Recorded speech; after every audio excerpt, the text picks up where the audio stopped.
Irmãos, nós estamos começando a semana que é dedicada a se lembrar da última semana de Jesus. Há uma grande importância nela nos evangelhos. Os evangelhos dedicam, numa média, 1/3 de suas palavras à última semana de Jesus. Quem fala mais dela é Marcos. Marcos gasta coisa de 37% de suas palavras com a última semana de Jesus. Depois Mateus, depois João e finalmente Lucas. Lucas é que fala menos da última semana do Senhor Jesus. Mas levando em conta que o Senhor Jesus viveu entre nós 33 anos. Esses 33 anos foram relatados através de 4 evangelhos. E, na média, 30% desses evangelhos é gasto com uma semana só. É da gente prestar muita atenção nisso.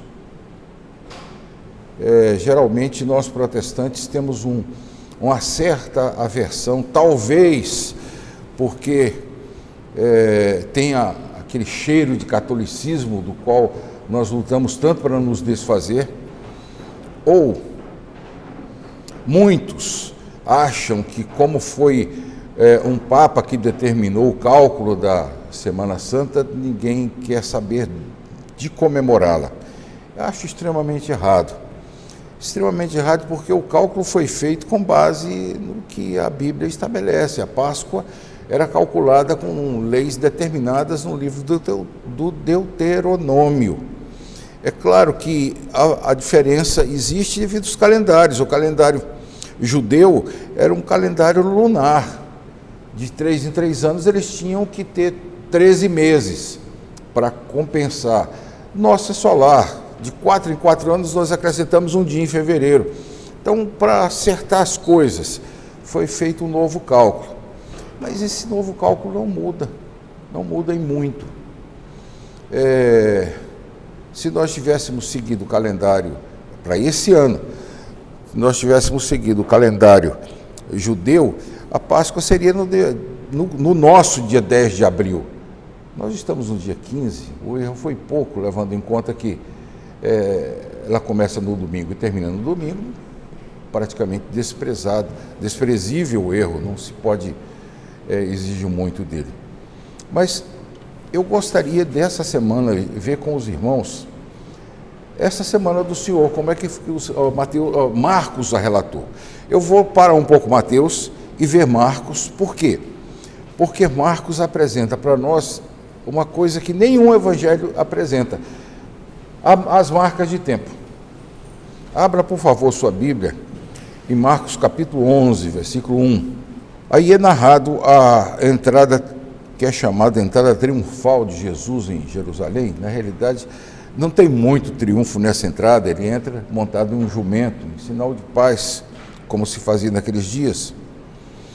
E no versículo 12 de Marcos, capítulo 11, versículo 12, você vê no dia seguinte. Se ele entrou no domingo, o dia seguinte é segunda-feira.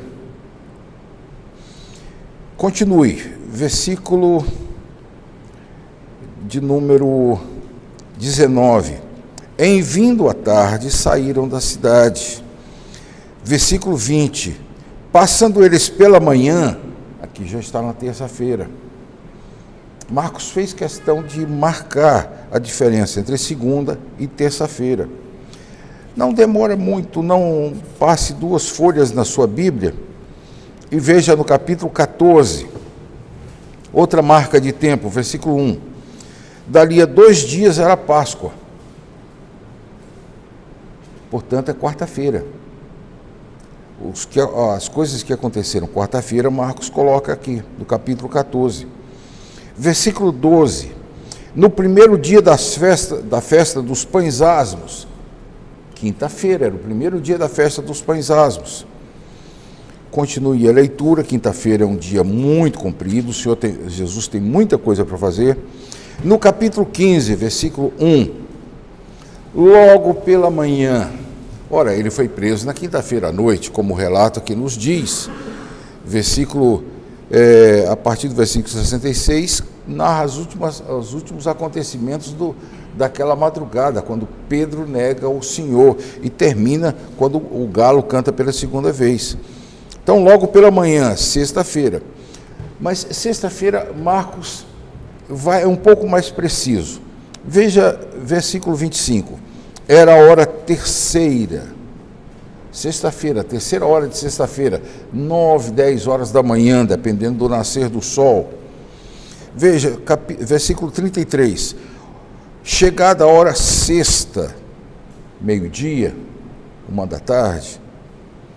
Versículo 34, a hora nona, 3 horas, 4 da tarde.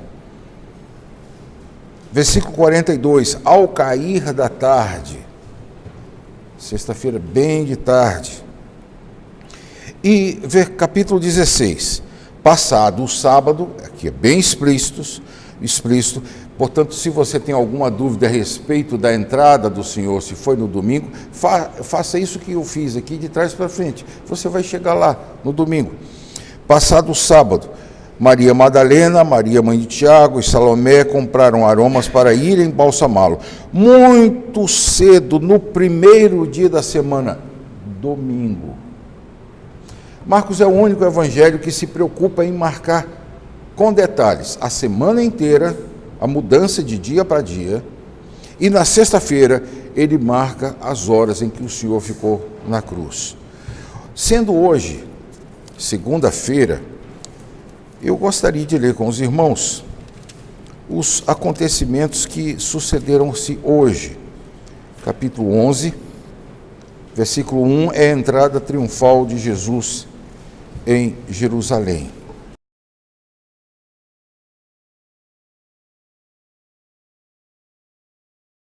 Segundo Marcos, o Senhor Jesus chegou em Jerusalém no domingo e a única coisa que fez foi examinar o templo.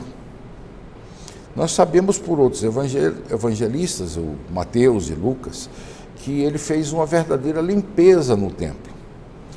João mostra que ele fez outra limpeza semelhante no começo do seu ministério. Mas Marcos faz questão de dizer que ele examinou tudo.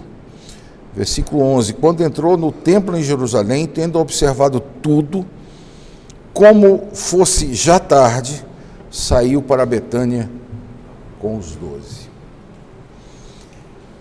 O que nós podemos tirar daqui? Meus irmãos, não há muito o que nós podemos ver aqui, além do que está bem claro no texto.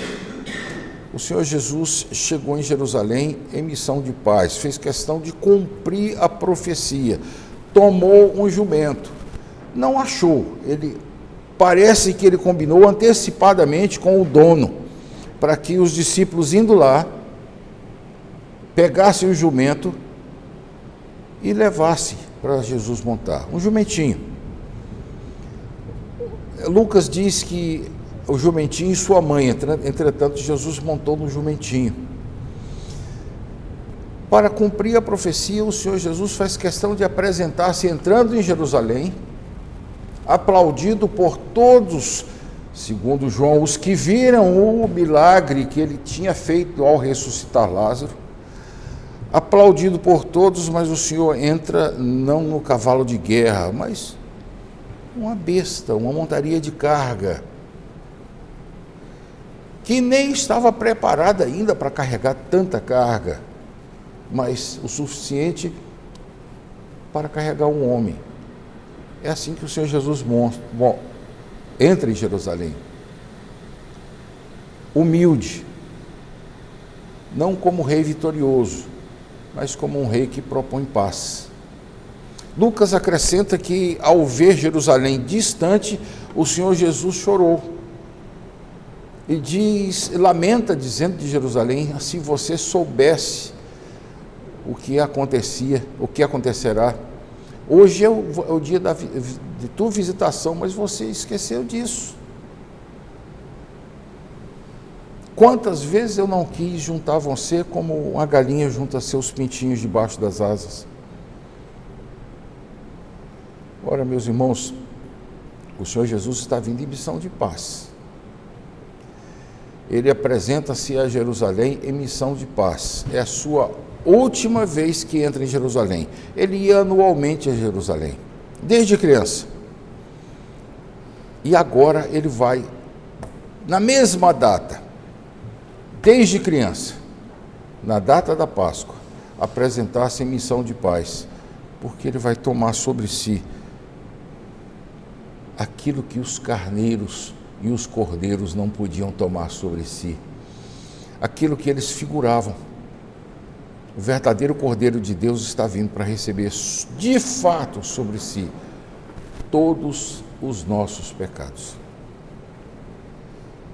Eu gostaria de convidar você a, durante essa semana, suspender um pouco sua devocional, o ritmo da sua devocional, e ler, tomando Marcos como base. Já mostrei a você quais são os dias. Complete na sua Bíblia, se você usar a maioria das Bíblias que nós temos no Brasil, ela tem referências. Por exemplo, amanhã é a figueira sem fruto. É narrado por Marcos, a partir do versículo 12, capítulo 11. E tem a referência aí, Mateus capítulo 21, de 18 a 22. E amanhã, Marcos coloca a purificação do templo. Vamos dar uma olhada com calma, vamos fazer disso a nossa meditação e vamos nos lembrar que essa última semana para o Senhor Jesus foi muito importante. É a condensação de seu ministério. Deveria ser muito importante para nós pensarmos em cada dia dela como um dia especial para as nossas vidas.